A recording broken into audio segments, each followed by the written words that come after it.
আসসালামু আলাইকুম viewers, welcome back to my channel varieties by NJ. আশা করছি আপনারা সবাই খুবই ভালো আছেন।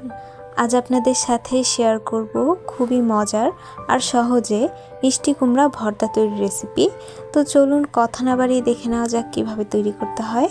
এই জন্য প্রথমেই একটা হাঁড়িতে পর্যাপ্ত পরিমাণ পানি নিয়ে মিষ্টি কুমড়া ছোট করে কেটে সিদ্ধ করতে দিয়েছি। একটা ঢাকনা দিয়ে ঢেকে দিচ্ছি। এখন এর মধ্যে দিয়ে দিচ্ছি 5টা বড় রসুনের কোয়া। তো আমি এগুলোকে সিদ্ধ করে নিয়েছি পানিটা পুরোপুরি শুকিয়ে যাওয়া পর্যন্ত। তো পানি শুকিয়ে গেছে। এখন একটা আলাদা প্যানে 2 টেবিল চামচ সরিষার তেল গরম করে দিয়ে দিলাম 7-8টা শুকনা মরিচ। এখন এই মরিচগুলোকে ভেজে নিচ্ছি। তো ভেজে নেওয়া হয়ে গেছে। এখন একটা বাটিতে তুলে নিচ্ছি। সিদ্ধ করে নেওয়া রসুনের কোয়াগুলো খোসা ছাড়িয়ে দিয়ে দিচ্ছি। এখন হালকা ভেজে নিতে হবে। এরপর সিদ্ধ করে নেওয়া মিষ্টি কুমড়ার টুকরাগুলো দিয়ে দিচ্ছি। এখন নেড়ে চেড়ে উল্টিয়ে পাল্টিয়ে মিষ্টি কুমড়ার এই টুকরাগুলো হালকা ভেজে নিচ্ছি।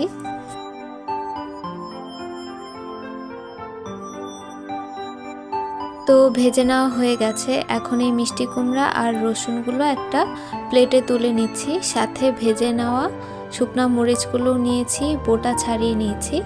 এখন স্বাদ মতো লবণ দিয়ে দিলাম। মরিচগুলো ভালো করে হাত দিয়ে ভেঙে নিয়েছি।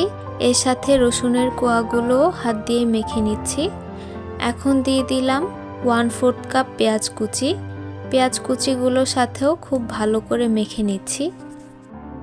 এখন মিষ্টি কুমড়ার টুকরাগুলো একে একে সবগুলো হাত দিয়ে কচলে মেখে নিচ্ছি। এই তো দেখুন কত সহজে এই ভর্তাটা তৈরি হয়ে যাচ্ছে। তো তৈরি হয়ে গেছে। সো ভিউয়ার্স, এই ছিল আমার আজকের রেসিপি। আশা করছি আজকের রেসিপিটা আপনাদের ভালো লেগেছে। ভালো লেগে থাকলে ভিডিওটাতে একটা লাইক দিয়ে দিবেন। বাসায় অবশ্যই একবার ট্রাই করে দেখবেন। আর আমার চ্যানেলে নিউ হয়ে থাকলে সাবস্ক্রাইব করে প্লিজ আমাকে সাপোর্ট করবেন।